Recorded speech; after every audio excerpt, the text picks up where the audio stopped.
Here are the top 5 scary real-life driving stories. Enjoy.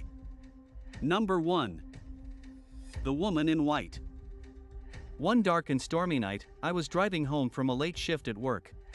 As I drove down the old country road, the rain was pouring down so hard I could barely see the road in front of me. Suddenly, my headlights illuminated a woman standing in the middle of the road. She was wearing a white dress and looked as though she was soaking wet. I slammed on the brakes, but I couldn't stop in time. I hit the woman and heard a sickening thud. I quickly got out of my car and ran to the woman's side, but she was nowhere to be seen. I looked around, but there was no sign of her. The rain was coming down so hard that I could barely see anything. Confused and terrified, I got back in my car and drove away as quickly as I could. But as I drove, I felt like something was watching me. I heard strange noises coming from the back of my car and felt a chill run down my spine. I looked in the rearview mirror and saw the woman from the road sitting in the back seat of my car. She was still wearing her white dress, and her eyes were hollow and empty. I screamed and slammed on the brakes again, but this time the car skidded off the road and into a ditch. I climbed out of the car, still shaking with fear, but when I looked back at the car, the woman was gone. From that day on, I never drove down that road again. I would always take a longer route, even if it meant arriving home late. I never forgot the woman in the white dress and wondered if she was a ghost or a figment of my imagination. But one thing was for sure, I knew I would never forget that creepy and terrifying experience. Thank you for watching so far. Please subscribe and support this young channel if you like these stories.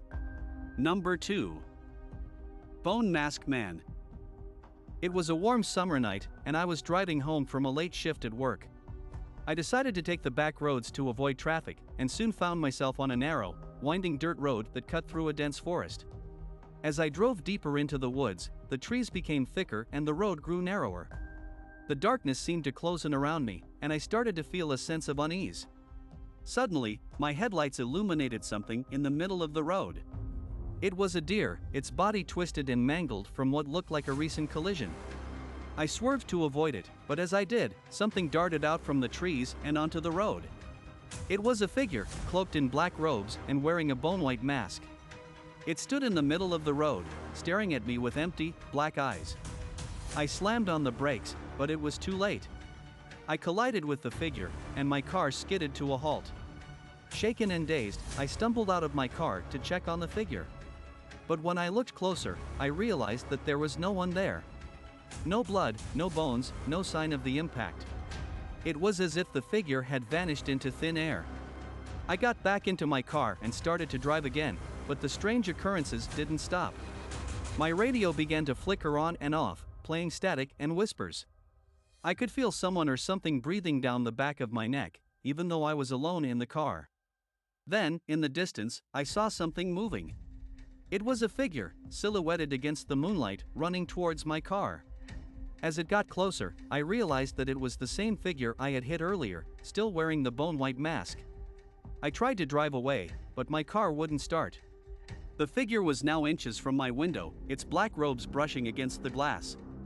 I could hear its breath on the other side of the mask, and the sound made my blood run cold.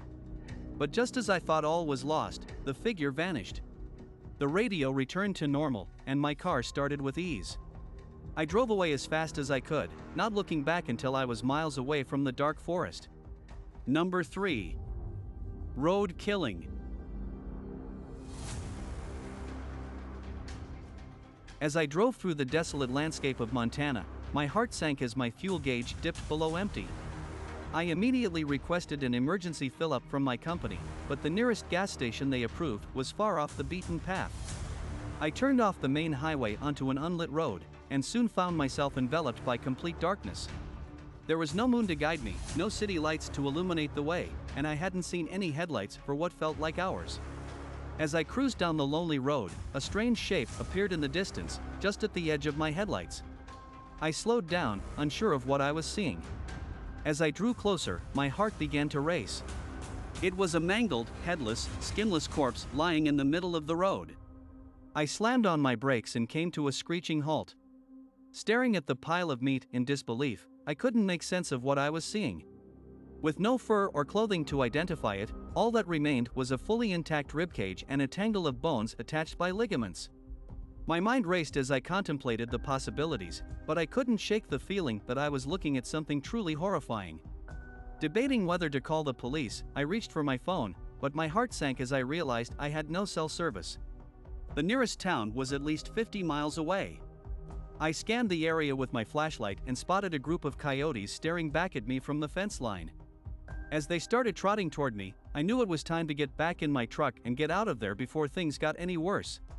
I tried to convince myself that the corpse was just a deer that had been hit by another truck, but the lack of flesh on its bones left me with a lingering feeling of dread.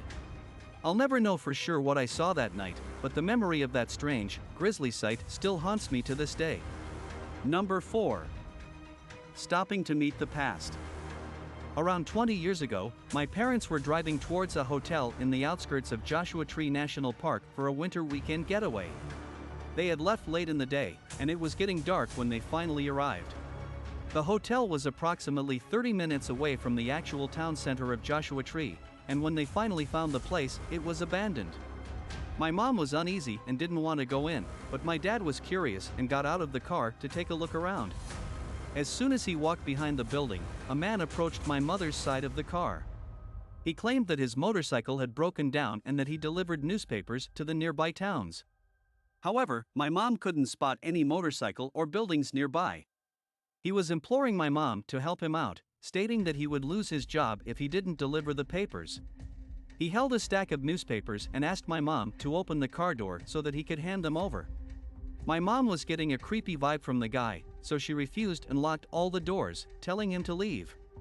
He persisted in his begging, but soon my dad came around the corner. The guy got nervous and quickly handed the stack of newspapers to my dad before leaving. They drove off and noticed the man walking off into the desert. Afterward, they reached the hotel and decided to book a room there. They handed over the stack of newspapers to the lady at the reception, who told them that they don't receive newspapers there. My parents opened the papers to look at the front page and were astonished to see that it was a newspaper from 1948. Number 5. My friendly hitchhiker. I was driving home after a long day at work when I saw a hitchhiker standing by the side of the road. I pulled over and offered the man a ride. He thanked me and got in the car. We chatted about various things, and I found out that he had just been released from prison after serving 5 years for armed robbery. I was a bit apprehensive, but the guy seemed friendly, so I decided to give him the benefit of the doubt.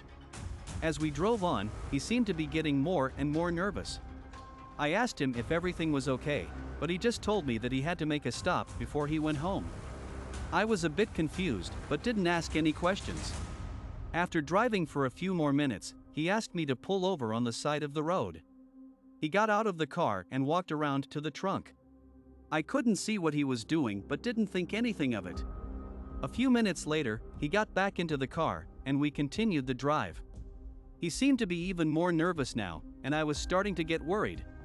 Suddenly, we saw a police car coming towards us with its sirens on.